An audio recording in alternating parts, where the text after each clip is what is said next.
Leeds United 1, Arsenal 4. 3 back-to-back victories for Mikel Arteta's Arsenal, as a brace from Gabriel Martinelli, goals for Bukayo Saka and Emile Smith Rowe meant that Arsenal went 4 points clear in the race for the Champions League. But what exactly were the tactics behind this game, and who were the standout players? As per, don't forget to smash a like on the video and also do subscribe to the channel if you are new, and enjoy the 5 things that we learnt from Leeds United 1, Arsenal 4.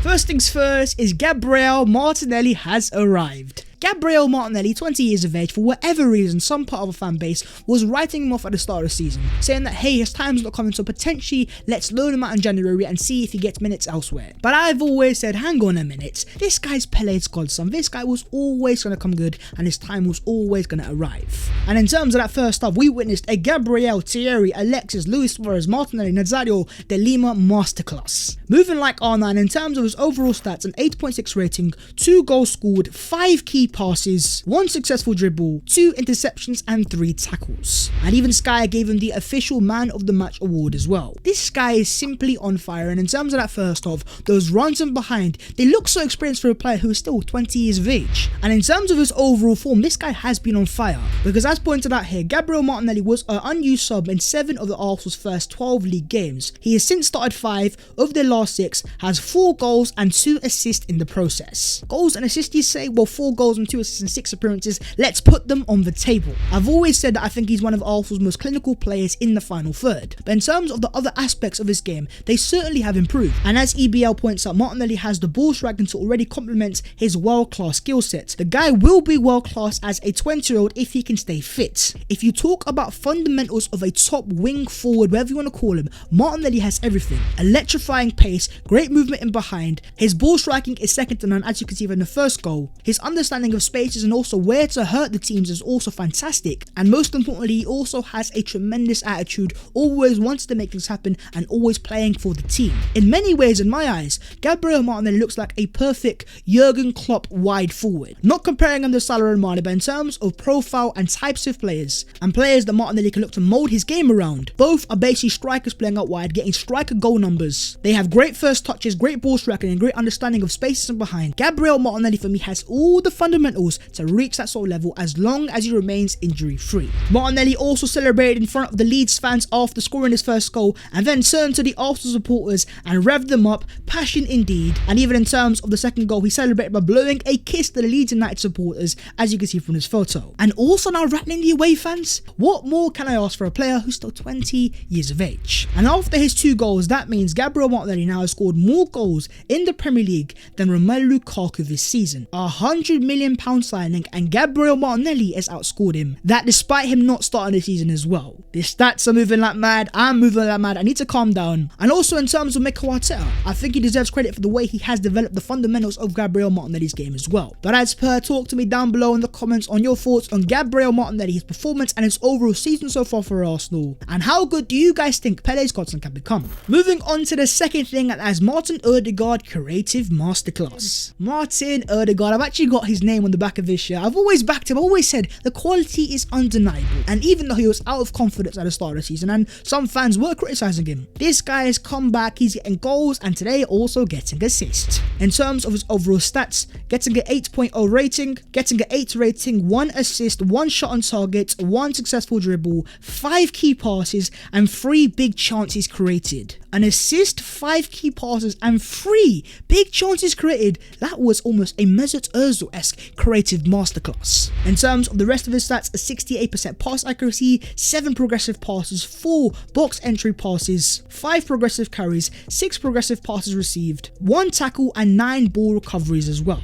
And as EBL says, what a player Martin ODEGAARD is. Absolutely certified to succeed at Arsenal Football Club, considering his phenomenal quality combined with his amazing attitude. In this game, what we saw was more than ODEGAARD decisive in the final third, making things happen, and when he is in that final third, we saw his quality of his final pass. This guy has a tremendous pass in his locker, and the quality is undeniable. And I believe that's 5 goal contributions now in his last 6 Arsenal games. This guy is catching form, and he's proving to a lot of Arsenal fans, not your boy though, that this guy has the quality and the fundamentals to go straight to the top. But of course, if he wants to achieve the greatness, he has to be consistent. But as per, let me know your own thoughts down below on the player that is Martin Odegaard. Moving on to the third thing, and that is Emile Smith Rowe, transitional monster. Back-to-back games off the bench and back-to-back goals for Emile Smith Rowe. Let me just say, when it comes to goals in transition, ESR is cash money. And as pointed out here, ESR in December is on 7 non-penalty goals in the league. For context, Leeds goal scorer midfielder Bruno Fernandes had 9 in the entirety of last season. He's an absolute demon. At the start of the year, a lot of Arsenal fans were saying Smith Rowe doesn't score enough goals. Maybe he's not that guy and he needs more time to develop.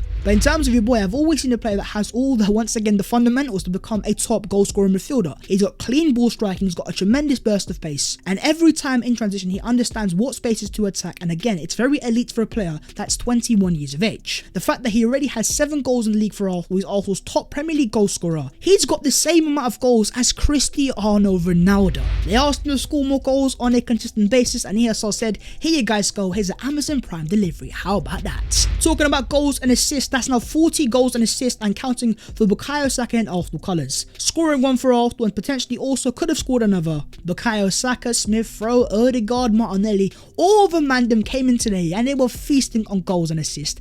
Beautiful to see. And that means in terms of overall goal involvements, Smith Rowe has 9 for the season, Saka 7, Martinelli 6 and Odegaard 5. These are all players under the ages of 20, these are all players under 22 years of age and all massive parts of the Arsenal attack. They play with such courage and such experience, and as your boy keeps on saying, they have the fundamentals and the potential to go straight to the top of football. It also means out of Arsenal's 27 league goals this season, 23 have been assisted or scored by Smith Rowe, Gabriel Martinelli, Bukayo Saka and Martin Odegaard. But in terms of yourselves, talk to me about the Arsenal attackers and most importantly, who was your Arsenal man of the match in this Leeds United masterclass. Moving on to the fourth thing now is Arsenal's away attack clicks. When it comes to Arsenal home games, Arsenal show they can attack on a consistent basis, create a lot of chances and ultimately score a lot of goals. At home they have shown they are a capable attacking team, but when it comes to away from, Arsenal ranked towards the poorest teams in the league when it comes to XG created and overall goals scored. But in this game, let's just say my friends, the Arsenal attack clicked and it was beautiful. And in terms of the first half, scored 3 goals and an XG of 2.88. An away game where the Arsenal attack clicked and it was really potent. Every time Arsenal got the ball forwards, they were threatening. They had the right amount of gaps in the final third, the right amount of overloads. And once again, they display that in terms of Arteta's attacking system, when they get things right, oh boy, can it be beautiful and devastating. And as Score could say here, Arsenal had 11 shots on target in the opening 45 minutes against Leeds, the most any side has had in the first half of a Premier League game in the last 6 seasons. Mikel Arteta's failing Arsenal attack, breaking records in the final third. Well, who would have seen that, eh? In terms of the overall XG, Leeds had 1.47 and Arsenal 3.6. Even though I'm very gassed with the results, I am also very annoyed at a certain Benjamin White. Why did he have to ruin an Arsenal clean sheet with that stupid penalty to give away? And yes, he is a younger defender, but at the same time for me, it was inexcusable. Talking about the first half, here is Granit Xhaka's stats: most passes completed, most attacking third passes, second most ball recoveries and the most tackles won as well. A commanding performance in midfield. I understand that in the Arsenal fan base, Xhaka isn't everyone's gravy, but when it comes to the current Arsenal team, alongside Partey, that is definitely by far our best midfield pivot. It gives Arsenal the most control, and I've also noticed a little tactical tweaks from Mikel Arteta, because if you are to look at the Arsenal average player positions, look at number 34 in Granit Xhaka playing slightly higher than number 5 Thomas Partey. Essentially in possession, Arsenal playing somewhat of a 4-3-3, and even this game there was a few occasions Xhaka got into the final third and was causing issues, and he also ultimately got an assist. It seems like slowly and secretly Mikel Arteta is moving into a slide 4-3-3, and if Arsenal still want to replace Xhaka in the upcoming transfer windows, maybe they look to profile player that is almost a box-to-box number 8 that can play as a pivot but also in a 4-3-3. Takehiro Tomiyasu gets his body in between the ball and the opponents to defend against cross, protects the ball, then breezes past his man and wins a foul. So simple yet so effective. He's been a fantastic signing for Arsenal. The customary Takehiro Tomiyasu appreciation indeed. This guy again, another solid 7 out of 10 performance. He is just so effective at doing his job. He does the basics so well as a defender. He is proven to be such a reliable player. But unfortunately, of course, Tomiyasu was forced off in the second half with an injury, and after the game, Mikel Arteta says it was more of a muscular issue. He has got a big load on him. Even this week he was struggling. Hopefully he is not injured. I am also hoping that Takehiro Tomiyasu remains fit because he's such an important part of the Arsenal team as that right back. To go from Tomiyasu to Cedric is such a massive drop off. Fingers are crossed for you, Tommy, and hopefully you're past fit for the next Arsenal game. But what have you guys made so far of of Takehiro Tomiyasu, and if you were to rate his signing out of 10, let me know what you're saying down below in the comments. And on to the fifth and final thing, and that's top 4 for Christmas. That is right, my friends, Arsenal will be in the top 4 for Christmas. I'd say quite a decent little gift from Arsenal Football Club. In terms of the table, Arsenal have 32 points above West Ham, Man United and Tottenham, who of course have games in hand. With that win, Arsenal go 4 points clear of 5th place West Ham, of course still have a game in hand. At the same time, for me, if you were giving me an option of games in hand or points in the table, I would rather have the latter option. When they do play their games, they're going to have the added bit of pressure knowing that Arsenal have got 4 points, and even if they were to win their games, there would still be a sizable gap.